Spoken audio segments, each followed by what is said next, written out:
Good afternoon, ladies and gentlemen. Welcome to PJ and the Beard. This is our 19 conversation series. You are tuning in for episode number 31. So, hey, lurking about. 2 lurkers in here today. No boy. Call the cops. Hope you're well. Hope you're doing good, Christian. All right, so no guests again today. And we have some guests we're working on, but it might be a little bit before the guests start showing up. But if they start showing up again, they'll be good ones, hopefully. So a friend from Brazil is in. So are you guys social distancing too? Are you locked in your house and not going out and about as well? Australia in the house. Good day, Pete. Yes. Yes, he is.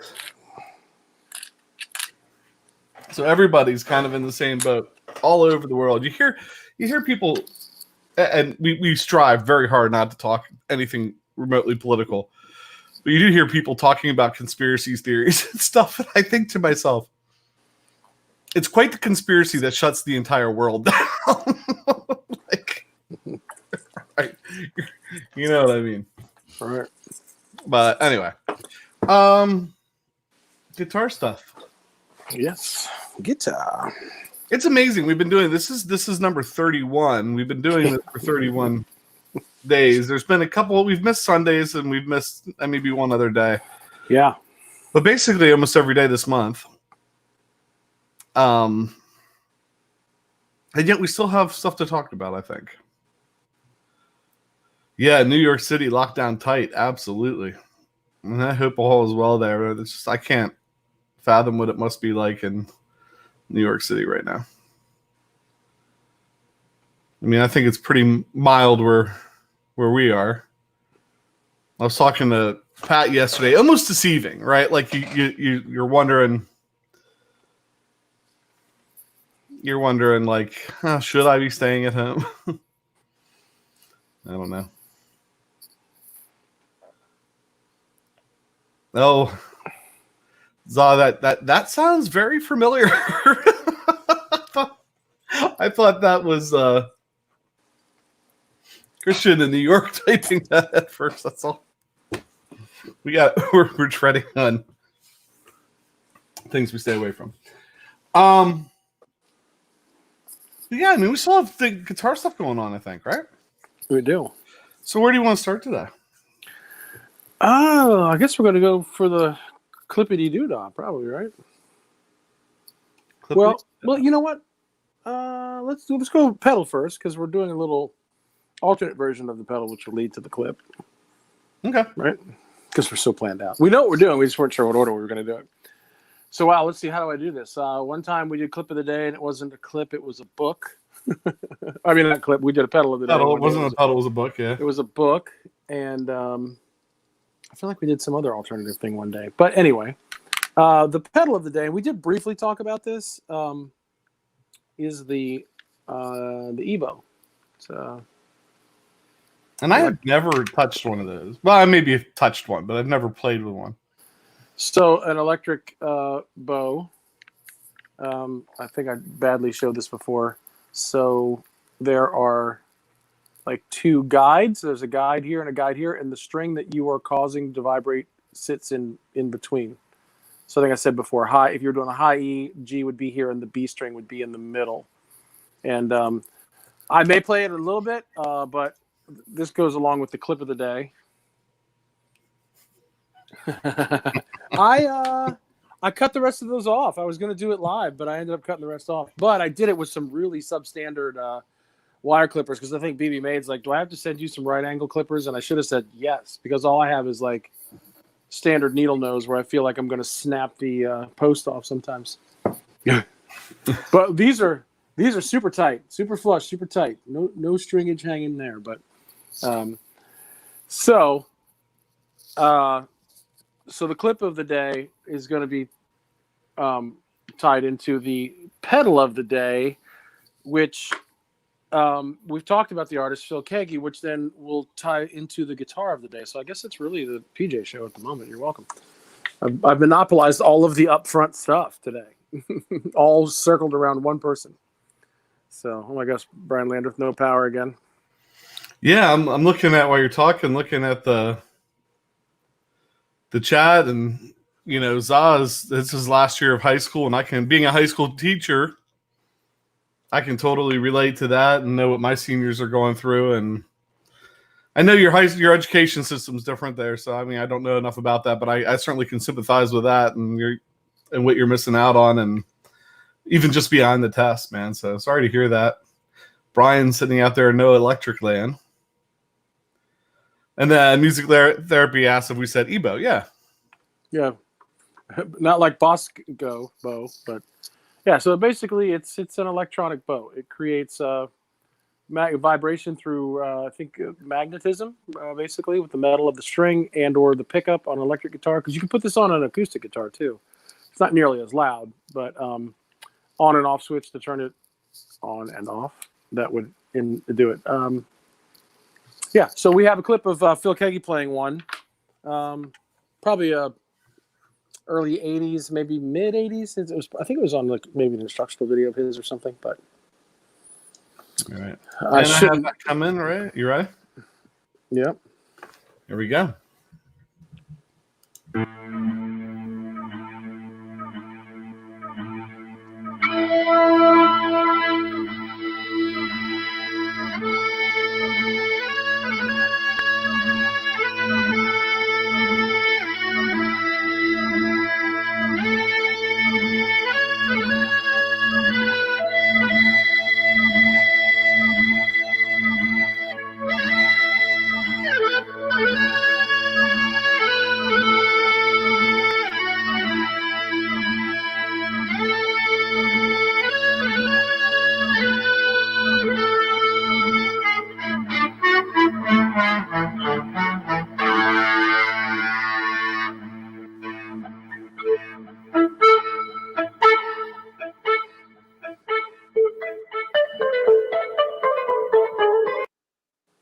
So, I mean, there's obviously some, like a delay pad that he set down at the beginning of that, at the up front.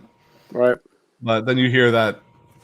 It's just another way to make your guitar sound a little more. I mean, one of the things people seem to always strive through with the guitar is to give it kind of a vocal quality. And that's, I guess, what he was doing. Yeah, I mean, and that's when I saw him play, I think that's like what's the word I'm looking for? Like the first edition, original kind that didn't have the on and off, and it was that shiny silver. And he also, you could hear him doing like a little bit of the chop staccato. There's other times that he'll take it and go over and play the whole chord. And I think I mentioned on another live stream that'll lead maybe to the guitar of the day is it's the Yamaha SA2000 in 1980. It'll look very familiar to the guitar that was in the video because Phil Kagi is the reason I even know about these and was able to get one. I believe it was Christmas one year. Probably. Yeah, I put him up. Turn it around front one more time. Yeah. Yeah. He took the pickup covers off. And if there was we're not going to go back and play, but I had mentioned previously that he, because in addition to using the EBO, he likes to do volume swells with the pinky. So he switched the toggle. He might have put the toggle all the way back here so that the volume control was right where his hand would be so he could do the volume swells because he wasn't like a volume pedal guy. Great guitar, a little bit on the heavy side. I am not 100% sure the pickup's original, but I believe they are. Mostly because they're such a pain in the butt to, like, you gotta have some. You gotta want to change the pickups on those guitars. Change the pickups. I've done one hollow body and kind of vowed I'm not doing it anymore. And I think I mentioned before that it was changed out. The tuners were changed out to Spurzel locking tuners. I believe they probably came with more of a Grover style tuner.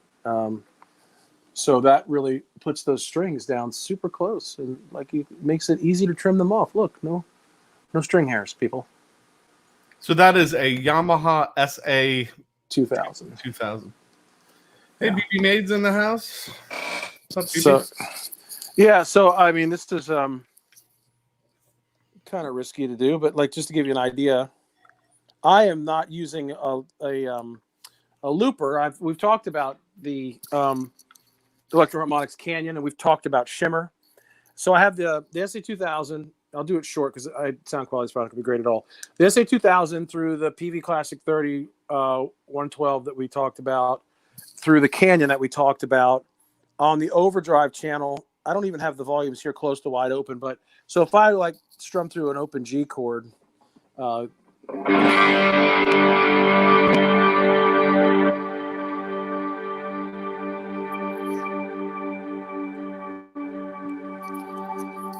you could hear those octaves that it grabs coming over the top, kind of gave it like an organ characteristic sound.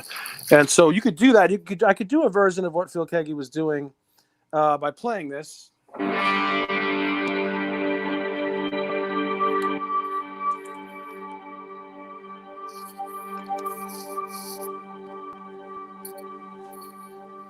I could do it. I turn it on.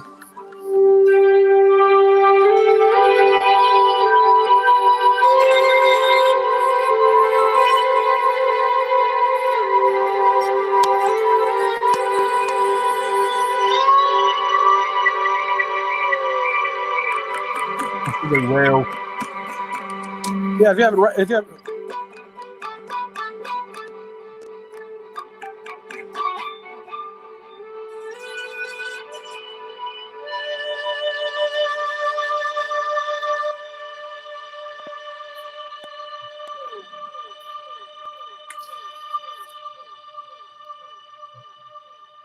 So, do crazy stuff like that.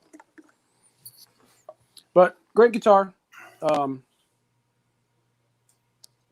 I've said before, maybe it's a poor man's 335, but it's really great. I really like it a lot, and don't play it nearly enough. I don't know if I got to like the back is actually probably more interesting than the top, the part that vibrates against your body there. But if I remember correctly, the pickups in that are really hot. Yeah, they're hot for sure.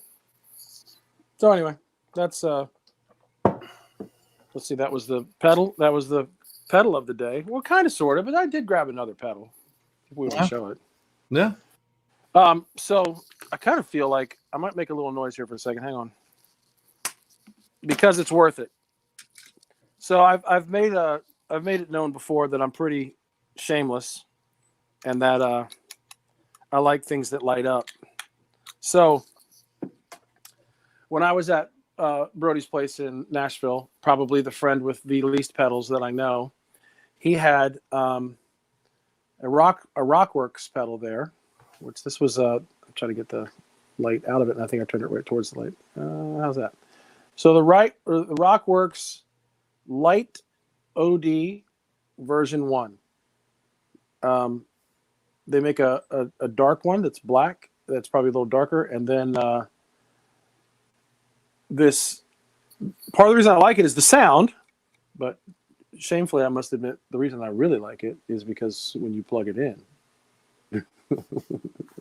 the houses light up. It's very easy to amuse. Right. Pretty simple pedal. We did do an episode about this. Man, I am horrible at this. There we go. Maybe sort of, kind of. So it's got you got volume, gain, treble, bass, and then you've got a toggle that I think controls the type of clipping. I'm going to go with the overused word, but probably a clone of some sort. Pretty cool. Covers some sonic territory that I really wasn't covering because, again, a self-proclaimed Gainiac. The Light OD, I thought it was hilarious that I bought a Light OD pedal. But thank God for blue lights because it made me try something new. So, and we did do an episode on that. That's a nice pedal. Yeah, it is. It's kind of hard to find a little bit. And surprisingly, you found it on like a Facebook Marketplace. I did, and picked it up in a Rutter's parking lot in York, Pennsylvania, on my way back from the airport in Baltimore. Pete said he never tried an E-bow, but he tried the Jimmy Page cello bow. Wasn't very good at it. I've never tried either. I'd like to try the E-bow. I'd like to fool around with it, but you have to have zero bowing skills to use this. That's the upside. You don't sound like that. the nervous, kid. Yeah, and you could use this clean. Could use it with a lot less drive than I did, and a lot less, candy on it. But that's the really cool part about it when it kind of gets into that ethereal space. But even if I'm not going to plug it back in, but even if I use the EBO without the Canyon, which brought in some of those high harmonics, the EBO will naturally do that. It's like if you hold the note long enough, it'll eventually kind of cycle into the harmonic tone of that. Like if you were almost like hitting the fret to do the chime, it'll cycle itself through and pick those high notes themselves. So even without something doing that, it's always great with a delay, and a longer delay is kind of cool. But they're pretty attainable too, I think. And then I just saw something else that I'm working on, maybe getting a hold of one to. It's a different kind of a block kind of thing. I think someone on the chat the other day said, have you ever seen one of the blocks? And I haven't. But then, because Big Brother is always watching, guess what popped up in my Instagram feed like the next day? Some company out of San Antonio that makes like a tone block or something like that, or a tone generator block. So stay tuned for that. I'm working on trying to get one of those. And I'll have to practice using those. That was the first time I really honestly played it. I played it today. And then I, show the clip of one of the people that uses it's probably the most creatively on the planet. So anyway. That was the thing. I have 0 bow skills. Yeah, that's hard. Pack, not much stuff coming in because of everything that's going on. I am waiting for a pedal, and I haven't seen Mike Roadblock in the chat yet today, but I'm waiting on one, and it apparently is having some misadventures in the USPS. It was supposed to be here yesterday by 8, and now it just says it's in transit. It's kind of like you go and hit the tracking number and it goes. It basically should just say, we have no idea where in the heck it is. Right. I mean, it's still coming to you eventually. Even Amazon has been that way a little bit. Even with Prime, it's been a little weird. So that's coming. But this did show up today. And Pat's normally the one that falls for the shiny objects. Guilty. But I saw this once on Ben Combs' show, and then Bosco France was talking about it. So I had to check it out. It's the mag slide. So, and in the package, because you can never have too many stickers. No, you cannot. We're still trying to figure out what we want to put stickers on to make like a. And then it comes. This is kind of cool. Is this an unboxing? This is an unboxing. Sure it is. It comes with like a little. Okay. Everything's packaged so nice these days. Little magnetic. Yeah, a little bit like the old school Boss tuners. Yeah. Congratulations. The weight. Like this is clever. The weight is over. Made from the lightest structural metal on Earth. The weight is over. Please tag us at MagSlide if you post any videos. Do it. Looks like it comes with a little baggie to put it in, a little MagSlide baggie, which I'm not going to unroll because I want to put it in. And yeah, this is probably, if you've been watching some other people's channels, nothing new. But yeah, that got me. That shininess there. It's really interesting, though, and I don't know that many people have really explained. I don't know that I've seen anybody really explain this well. I don't know if you can tell. Let's see if we mess around with it. If you look, it's actually it's not perfectly round on the inside. Right. I don't know if you can see that as I...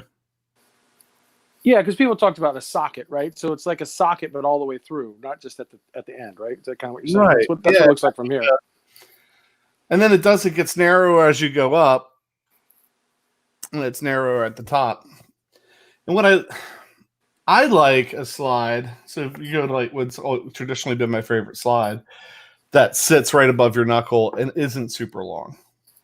Not that I'm a great slide player, because I'm not. But that's what I've always liked. So this is considerably longer, but what I don't mind about it, I guess, as I'm just playing with it for the first, is it is really, really light. In fact, The wait is over. The wait is over. I would say I don't have like a scale that. Well, maybe I do. Maybe I should. Maybe my wife's kitchen scale would get it, but I kind of feel like it might be lighter than this ceramic slide. Christian said it looks like a spark plug socket. Right. Might be lighter than the glass. It's considerably lighter than the metal. I don't know. So the question is, and you got to forgive, because like Pat said, nothing ever sounds good online, so we don't even like to play. But this is an old like 1973 Dobro that I love, but it's unplayable. I think we've shown this on the show before, but I don't know if you can see how high the action is on it. Everybody says we'll slide. It works all right for slide, but I'd like to be able to fret a little bit, and past the first or second fret, you can't. So if it were a horse, it'd be headed to the glue factory, is what you're saying? It's kind of. And I've talked to people. I talked to Chris, and he was like, "Well, we need a neck reset. It's cost you more than it's worth." I talked to our friend that plays with us on Sundays, who actually works for Beard Guitar, who are like the resonator, whatever, thinking that maybe they would be able to fix it. And he said he would take it down, but he kind of gave me that it wouldn't really be worth his time to take it down.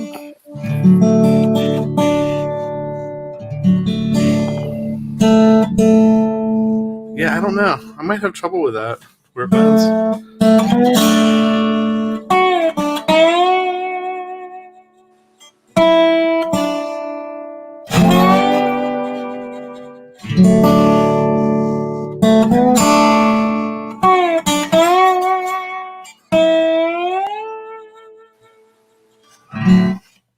Sounds great. So, all right, let's do it. Ceramic, glass, metal, mag slide. Start with the mag slide? Yeah.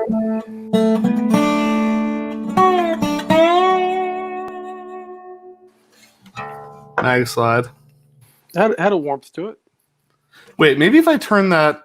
We'll do them all four, but I'm going to turn that thing off. Yeah. Yeah, we were doing some live experiments with stuff yesterday. Right. Now it's going to make me echo, but it sounds good on this guitar. All right, here we go. This is the mag slide.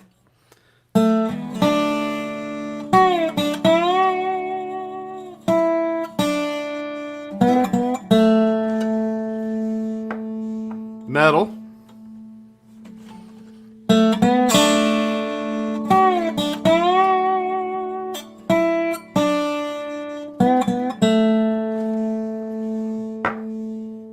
Glass.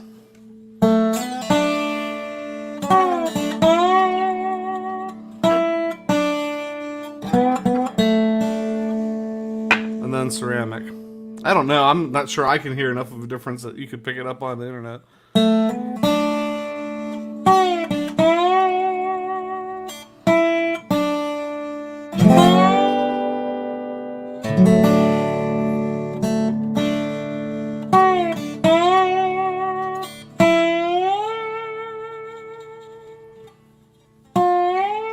Yeah. You have to do the harmonic thing for me. I love that. The Hawaiian luau. There's your slide trick for the day. That's right. If you hit the harmonic on the 12th fret,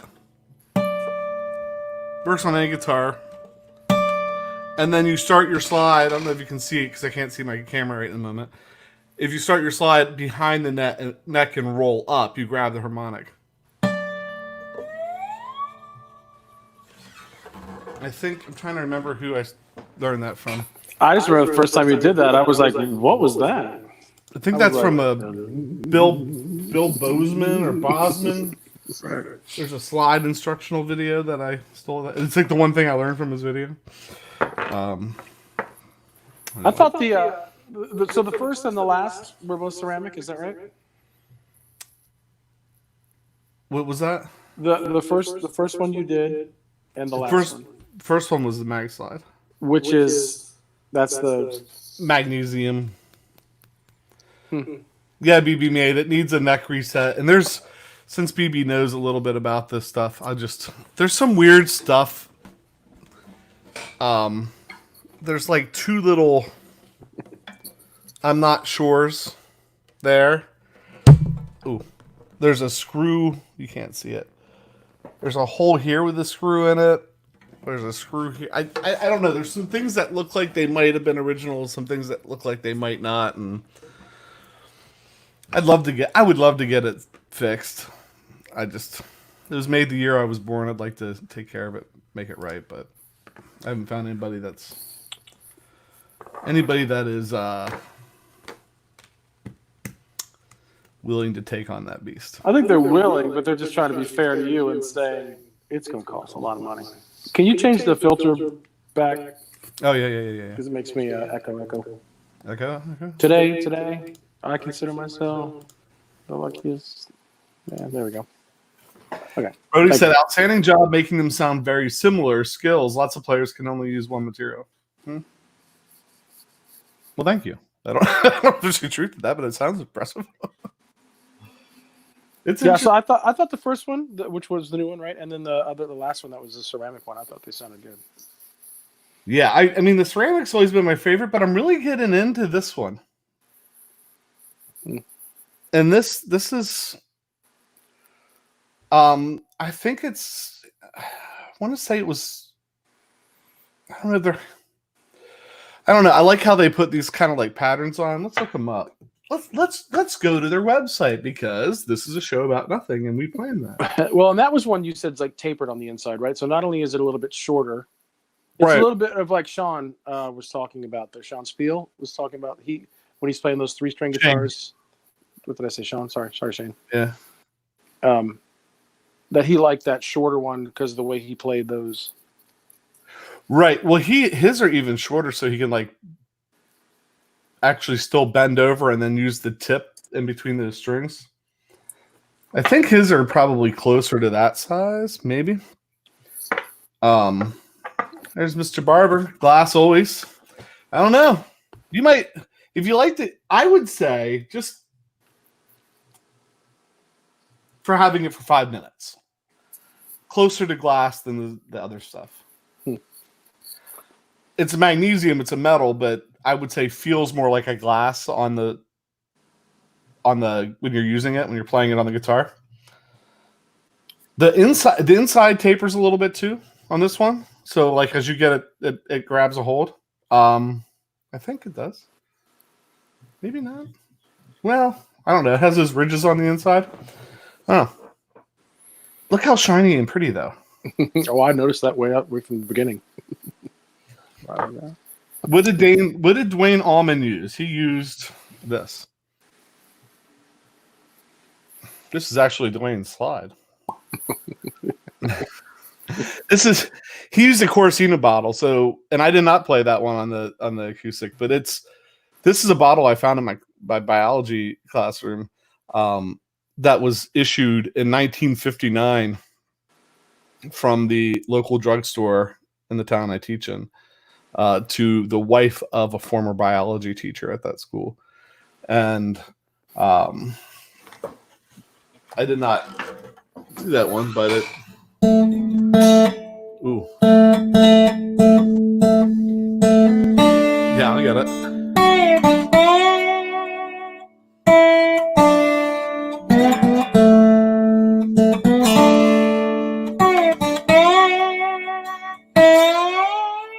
Oh. Oh, sorry. Yeah. Oh. Again, it's the internet connection and the mic that makes the wrong notes as well. Right. Well, and that's an open D, which I'm not used to playing in. Brody was saying that Joe Walsh did too. Joe Walsh, fantastic slide player. Barbara's saying the almond slide is a little thin for me. Or you could just go the Danny Grattan route and use a beer bottle. And do a whole stick. Dave's right on that. I mean, that bottle, those Corsina bottles are really thin. And I know I should probably take the label off and scrub it down, but the label on it's just so cool that. What's that 1959 vibe, right? What year is that from? 1959. So you could just say you have a 59, and you don't have to specify slide, Les Paul. Just I've got a 59. It sounds great. I got an original 59. Exactly. Still has a date on it. So this one that I was showing, I don't know why we're in slides. Pat doesn't even. We're gonna have to get Pat a slide, but this is the place. I showed you my slide earlier. Right. The Silica Sound. Oh well, yeah, there it is, right there, front and center. Yeah. And so you can get, although I don't know what that is. That looks like a glass pick. Right. I'm not sure how that would work. I mean, I guess. All our picks are made out of the to-go nut. So you can like get into sizing, and like I know when I ordered this one, I think that I actually measured the dimensions of the ceramic one that I like so much. And it's pretty, it's a little, I mean, it's glass, so it can't be perfect, but it's a little bit off. But I think the interior dimensions are dead on. Like, well, is this the story you told me where you drug your wife to the mall, to the jewelry store, and she thought she was getting new jewelry, and you just had them size your finger? right. Was that day? No. Or that fictitious story I just made up? And then you see the taper on the inner dimensions there, slide length. So you can really kind of get what you want. And I can't remember. There was one company I was looking at that actually sent me pictures of the glass they had before they would cut it and do it, but I don't think it was this one. I don't think I ended up ordering from them. I think it took too long, or I forget what was going on. But then all their different. There's a case for you. Padded slide case. Yeah. In addition to shiny lights, I like accessories, so that's cool. Heavy walled, medium walled, unique artwork.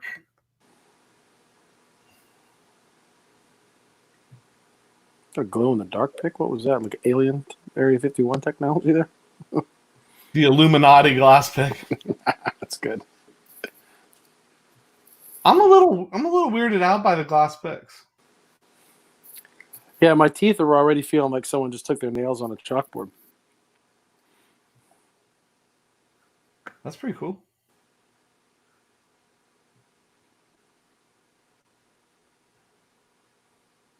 Oh, I don't know. They're pretty cool. Expensive, but pretty cool. Right.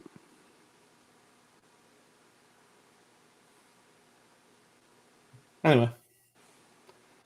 I mean, here's another hour of distraction for you. Figure out how all the dimensions you need and go down the rabbit hole of dimensions and yeah.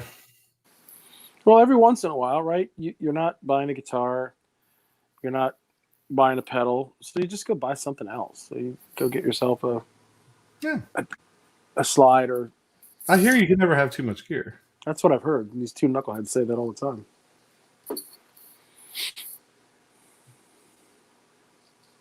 The Dunlop has repros, but they don't fit the pinky very well. No. And then, I mean, everybody gets into... I mean, then, you know, what fingers do you wear them on? You wear them on the pinky, you wear them on your middle finger. Some people wear them on the ring finger. Or wear it on their middle finger even. I don't know. I've always done it on my middle finger, but I'm definitely not a slide player. It's really fun to dabble around with, though.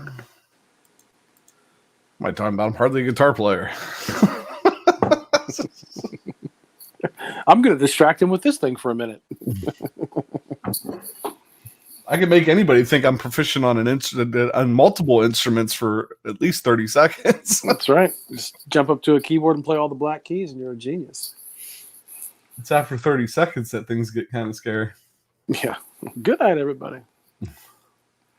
And then I think that red one that we got at Creators. Was that Rocky Mountain slides? That sounds familiar.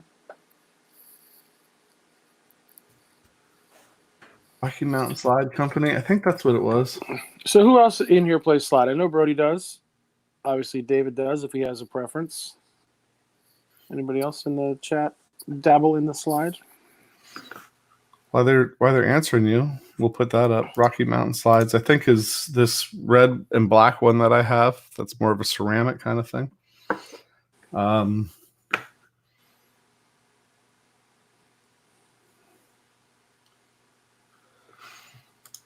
Finger slides. Yeah, because that pretty much looks like the one I have, doesn't it? I was too distracted by the guitar. That was really cool. Yeah. Tortoiseshell pickguard, chicken head knobs. Right. Seymour Duncan P90 and a resonator. Winner. So Pete plays. He says badly. I'm with you, Christian. Brody said he has girly hands. Some of them are even a little small on his pinky.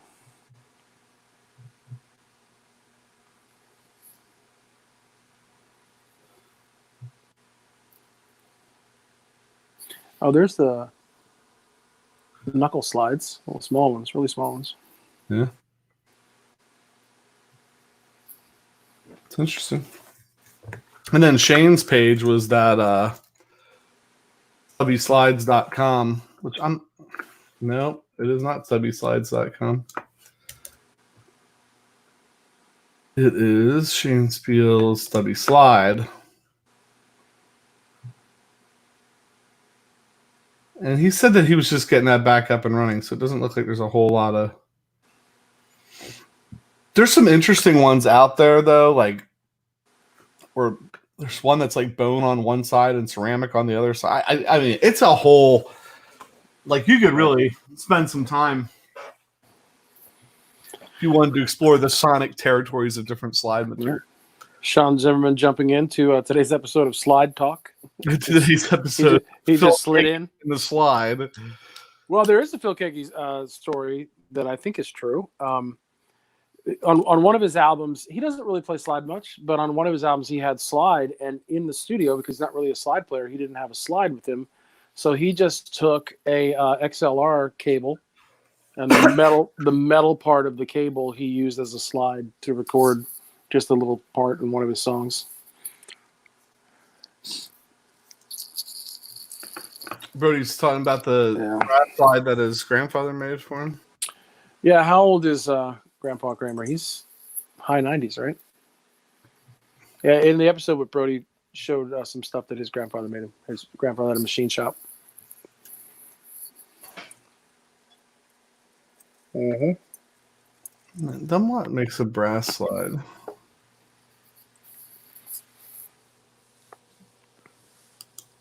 Oh, I just did a quick search for brass slide, and the rock slide came up, and it says the world's greatest guitar slide on their website. So, like, I guess the search is over, guys. Yeah, but ding ding, there it is. Not just a piece of pipe, polished brass. Here, I can show you. Well, while you're on that vein, that was like Shane Spiel's. Like, I just made up the name that I was the king of the cigar box because I could just fabricate that. So these people make the greatest slide in the world. Yeah. Molded glass slide. Joey Landris signature guitar. Uncle Brian's long lost distant cousin. Not just his distant cousin like Sonny, but long. Super lost. Like it's not even his cousin. Ariel Posen, great player.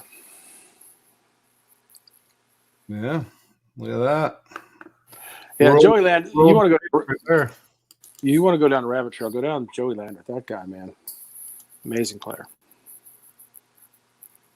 young guy.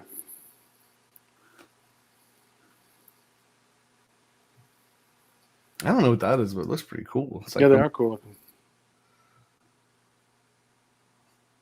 It's almost like amber or something. Mm-hmm. Medium amber rock. I don't know. They got me now. Is that your blue light? I must order another slide. I have a blue light behind me, as a matter of fact. I still have some room on my desk, so. Yeah, that's right. Who was it that said that? Oh, I guess it was Shane that said he had like the little peg post that he had all the slides on the shelves. Mm-hmm. Yeah, and he does. He has a sick collection of different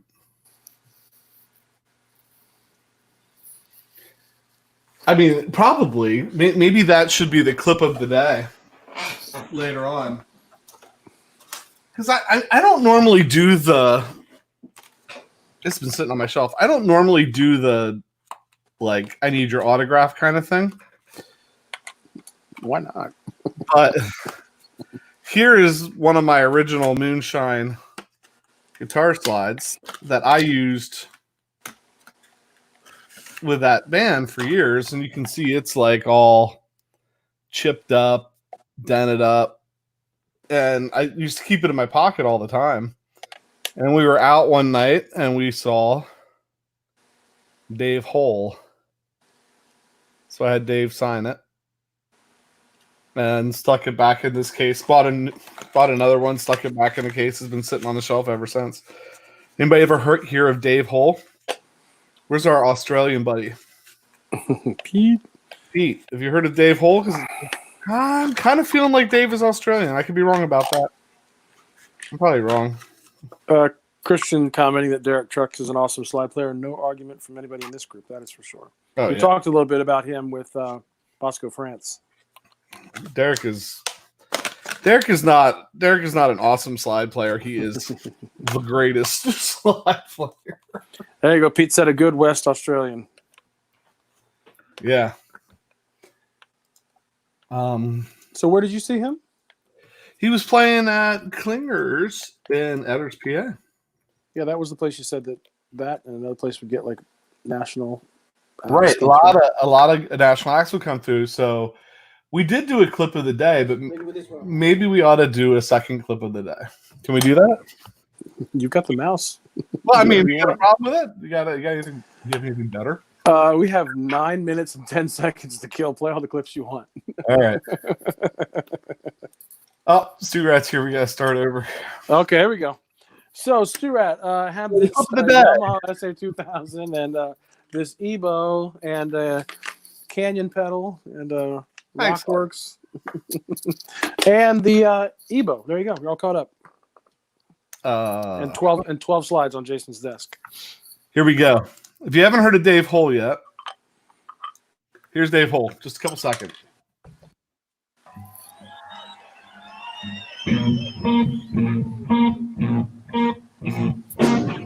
Can't hurt.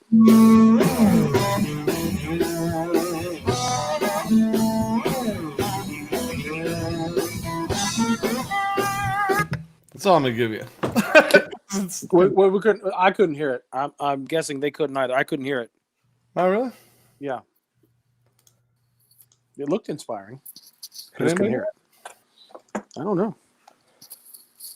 It's all about me, so it doesn't matter what they can hear. I couldn't hear it. Did anybody hear Dave Hole?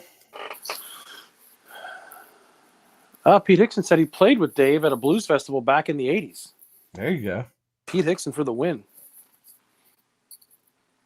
Oh, they heard it, so we'll go with it. Sucks to be me. Dave played, and it's weird. I don't know if you could see that in that video, but he has this like wedge under his Strat that sits against his stomach and makes his Strat stick out, and then he plays like overhanded and stuff. I make guitars stick out, but not for a specific purpose. Natural wedge. You give me an ovation, it becomes a lap steel in a hot minute. Pete, that must have been cool. I only saw him that it doesn't happen often, where I feel like I need to get somebody's signature or whatever. But I saw he played there that one night, and that was kind of a local club that brought in a lot of national touring acts. He played, and he just slayed that whole night. And I was just like, that guy is on slide, is whatever. Here, sign my slide, and I'll put it away and get out a new one because he's good. He's real good. And then Purple Haze on the slide guitar by Dave Hole. Look that up and watch. That's awesome. So definitely check him out. What are the chances that you pick out somebody that you heard that's from Australia and one of our friends actually played with him? That's crazy. That's the blues. That's right. What are the chances that Dave Holt was touring in the United States and playing small clubs? Right. So, yeah. What else? Anything else for today? Somebody give us a topic. Give us a 5 to 10 minute topic. Give us something we can rant about. It's all about the props. Right. Well, I don't know why I decided to do it. You were talking about, I don't normally get things signed, and I was thinking about, my Diaz pedal being signed on the inside, and so I just decided for some stupid reason to open up the Rockworks. Apparently has the creator's initials with the serial number and the date of manufacture. So, I've never opened. I don't know that I've ever opened either of my Barber Electronics pedals because I don't put batteries in them. I have a picture of David opening one of yours. Right, yeah. I wonder if David, do you sign your pedals on the inside? Oh, well, David, okay, there's a topic for you. So David, I don't think tuned in yesterday. And we did have a slight,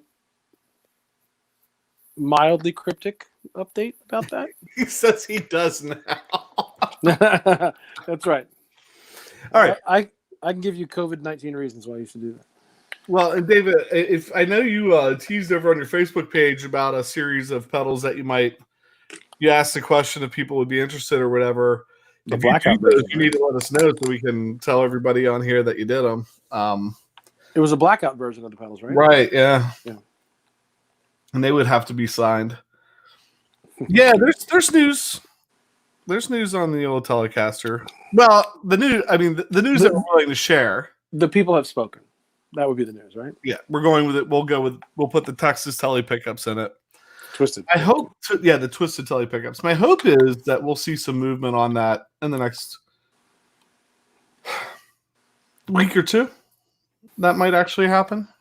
We're hoping to have the pickups maybe by Monday or so, Monday or Tuesday, and then I was going to do the pickups myself, but I think with some of the other stuff, the other thing that the secret thing that we're doing to it, I think I might let Chris do the pickups too.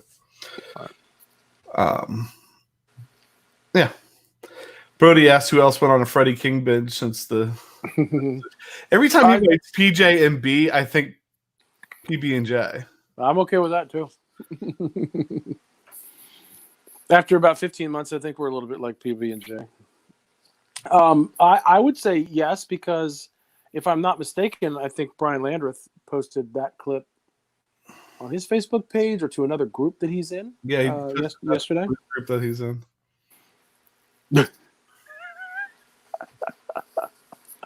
What? I'm just laughing at Stu Rat. I don't know if we were talking about a BC Rich guitar or what.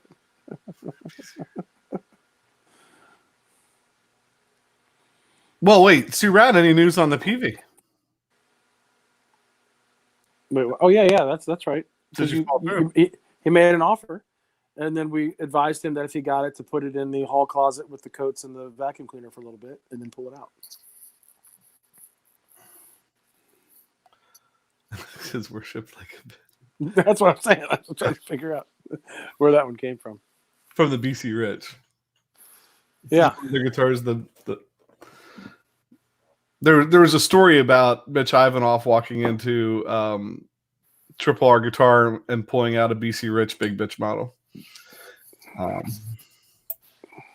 Long time ago. Well, there's also a story about Chris Delaporta playing once, I believe, at a Catholic church with a very pointy guitar. It was kind of funny. So Stuart said, no reply. No reply. David Barber said, someone said, will Guitar Center survive? David Barber's response was cockroaches, Guitar Center, and Gloria Gaynor will survive, and we need to throw Keith Richards into that mix. You see, like, all the memes of Keith Richards, like the one where everybody in the band has a mask on but him. Keith is pretty amazing. I don't know, Dave. I don't know if I agree with you. I don't know. On the Guitar Center thing? It's been dying for a while. I don't know. The Guitar Center by us, that resonator's sitting right there, and every time I talk, it's like booming. Nice. It's doing its job. The Guitar Center by us anymore is nothing but Squiers, low end, Squiers, Epiphones, SEs, very few high end guitars. Like, you know how you used to always put all the high end guitars way up high on the wall, so they had to get the ladder for you to get them. Well, now the ones that are up there are still like Les Paul Studios and maybe an S2 or something, And you go into the acoustic room. Have you ever picked up an acoustic guitar in a Guitar Center and been like, "Ooh, this is the one"? I mean, I feel like maybe I shouldn't be ragging on Guitar Center on a live stream, but there goes the endorsement that we'll never have. I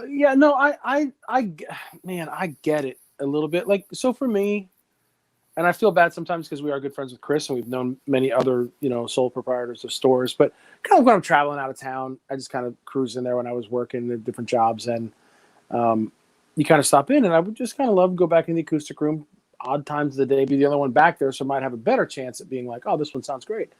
And then I walked into a Guitar Center somewhere, and everything started to have that lock on the yoke of the wall where it hung up, and you had to go get somebody to unlock it. And I'm like, what is up with that? So then I was in a Guitar Center in the Virginia area near DC, and I stopped in, and none of their guitars were locked up. And I was talking to the one manager that's been there like 30 plus years, and he goes, I am fighting that with everything that I have, because we've been instructed to basically create that kind of locking yoke for anything like over 1,200 or something like that. And he's like, I'm not doing it until I absolutely have to, because he goes, the dream is to come in and just play a guitar, any guitar that you want, and you might not get it now, but it's building for the future, right? Like I've mentioned before about Carter in Nashville. You can walk into that room and play a $35,000, $40,000 guitar, but you can't walk into Guitar Center and play a $1,200 Taylor. So I kind of get it. The old, you bump it, you dink it, or whatever. But man, it just makes for awkward interactions. It's like, if I have to go get somebody to play a guitar, I'm probably not going to play it. So that's me. I mean, that's me. I'm so used to just going into and being really careful. Kind of know how to pull one off the wall and put your hand under it and do all that stuff, and make sure your belt buckle's off to the side if you're wearing your, rodeo championship rider buckle or something. But anyway, so I don't know. I don't like it. I kind of understand it a little bit. Maybe their inventory was getting damaged and all of that, but it just takes away the dreaming aspect and the, someone was it Bosco called them Grail guitars. You can't even go in and play something. And the other thing that a couple people mentioned the used deals, and they have a point there. I mean, there is some good used deals there. In fact, you can go when we were doing the Leslie series. I think there was one or two pedals that I looked at. I was watching Reverb on what they were going for, and would go to the Guitar Center used inventory, and they had one, and it was cheaper. It was cheaper in their used inventory on Guitar Center than all the pedals listed on Reverb.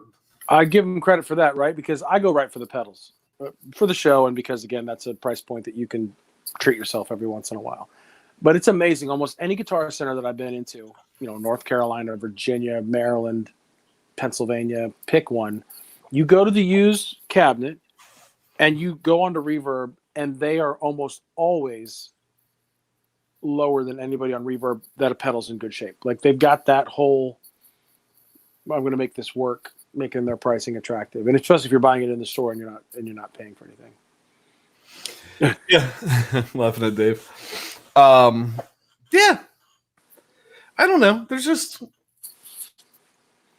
and I mean, I've only been in a couple. I've been in the one here close to us, and I've been in maybe some in Maryland and stuff, but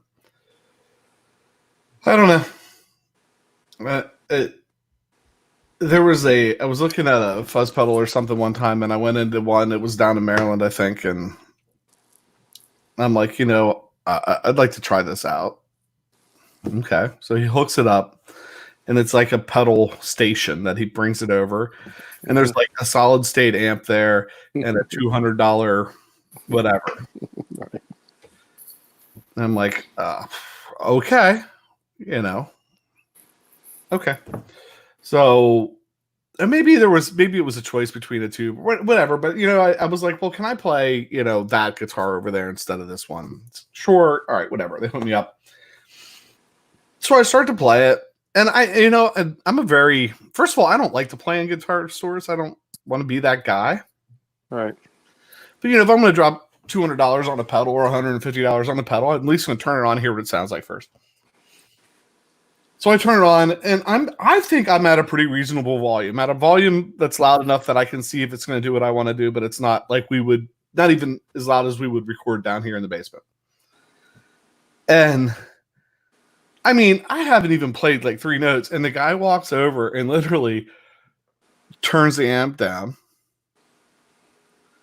He goes, "We're just going to have to turn that down a little bit." And I said, "Well, you can just take your pedal back."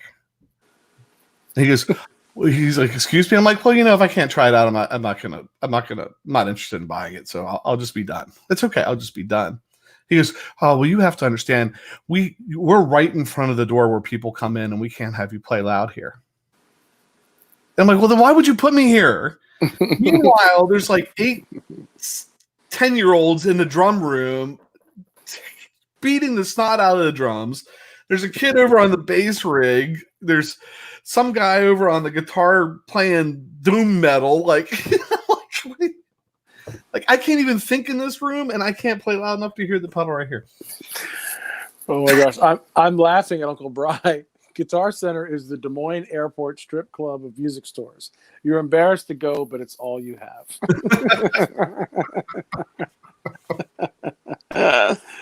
Oh, that's good. Yeah. Well, yeah. No, I mean, why would they purchase pedals? If you can build What's them. that? Why would they purchase pedals? Well, I'm just kidding. Right. I bet Dave doesn't purchase many drive pedals. No, but I mean, again, we're bagging on certain parts of it. But yeah, I mean, you can go in. There's some of the pedals that I was kind of looking at for the Leslie series, and even one that was a tremolo before we did the tremolo series. I looked at the price point, and I'm like, I'm not even going to plug it in. I'll take it. I don't want to go through the whole thing of like, let's get it. Let's plug it into that awkward pedal station and play it through the $500, the $50 Black Star amp. And I'm just like, I'll take it. It's fine. It's no problem. It's $40, right? But they do have good prices on the used gear. And like Brody said, we did have fun in the One Guitar Center in Nashville and tried out the Canyon, the self-proclaimed Angel pedal and all of that. So it's got its place, but overall, some of the pro audio stuff, yeah, too, isn't bad. Here's the thing that's always been super disappointing to me. When Guitar Center moved in, before Guitar Center moved in our area, you could go to Lemoyne and there was BCR, Triple R, Ray's Music, Players Exchange. Yep. Right down the road was Mike's Music. And I know I'm forgetting somebody, but right there's 5 stores. BCR had like Mac and Turf and used gear and some other brands. No, that was Triple R, right? Ray's had PRS, Fender, and Gibson. Somebody had Ernie Ball. Somebody had help me out, Pat. What else was? Yeah, you get the idea, right? Right. Because there was 5 different stores and they all had different distributors. They all had different amps, right? Or Randy would have Buddha and Buddha pedals, and this guy over here would have whatever. So you could take a Saturday morning and like go and jump through all the stores and just check out all this amazing gear. Yep. Guitar Center came in, and all of those stores are gone but one. And now, even when Guitar Center first got here, they had some high end stuff, but now they don't even have that anymore. So I don't know. Good prices on used guitar shipping at Guitar Center, but their pictures are the worst and lack description. Yeah. I don't know that I would buy a used guitar through the mail from them. I have bought used guitars through the mail from other people, but I don't know. Sorry, I stepped away because you said Buddha. Yeah. And I got this at Triple R, and I believe David Barber has some level of hand in something related to this. I believe it could be wrong, could be right. Right. Well, didn't you say that when he helped when Yeah. they first developed that? Yeah, and there's a black label and a red label. I got a black label, whatever. But did you see David Barber's comment? I know I stepped away. I apologize, but he said he did about $150 worth of trade for a used original Clom, and 15 years later used it as a down payment for his house. Yeah. So yeah, his buddy Jeff designed the boudoir. So here we go. This would probably be mid '90s boudoir, probably. So That's awesome. So does that mean he got an original Klon at one point? Because I know the story is told about where he was going to get one and then stop the order, but then I guess down the road got another one. He traded it for a used one. It looks like. Well, William De Silva jumping in and says he has a Buddha Super Overdrive 18. Yeah, those amps were pretty cool. Well, Dave had his hands built into the Buddha amps too there for a while, right? In the beginning? Yeah, I think that's right. We can wait for him to chime in. So, all right. Well, we are at that hour. We're still talking about guests for next week. There's we won't talk about it. There's some possibilities out there, but nothing locked in yet. The old proverbial Jello that's not in the refrigerator yet. He said he got a used Klon later. Yeah, he assembled all the Buddha amps, the first ones. Yeah, nice, cool. I think so Buddha's interesting, right? But we're not going to be sitting down with him, I don't think, anytime soon. I don't think he is. Everybody likes the live stream thing. Anyway, I wish they would have kept the original wah as the Pat wah. That would have worked for me. But all right. So we will not see you tomorrow. We're taking tomorrow off. Right. My wife has reminded me that we're taking tomorrow off. But tell her not to worry. We're replacing our YouTube live stream with a Zoom call with our church band people. So. Oh yeah. Yeah, just connect with people, check in on people. It's pretty cool. Like people say that, and I'm like, oh, this corny talk that comes out during this time. But it's been really cool for me. Like I've had 4 or 5 people just sort of out of the blue say, how are you and the family doing? So don't underestimate the fact of the ability to check in on somebody and say, hey, what's going on? How you doing? So that's what we're doing with our team tomorrow. Dog Paws, the Buddha is always with you. Yes. Trying to get rid of Buddha, but that social distancing from the refrigerator is not easy. Right. All right. Well, thanks everybody for stopping by. It's nice to see some new names, William. Nice to see. That's a new name for me today, right? Yep. We did hit our first goal of hitting 1,000, but that doesn't mean if you haven't subscribed, go ahead and subscribe. I'll do that for you because you don't always like to be the pitch man per se. Right. So. Yeah. I got a little message from YouTube today congratulating us on hitting 1,000 people. Yes. So thank you for you all making that happen. Brian is saying no. What is Brian knowing? I'm not sure. Oh, film an episode of Uncle Brian Des Moines.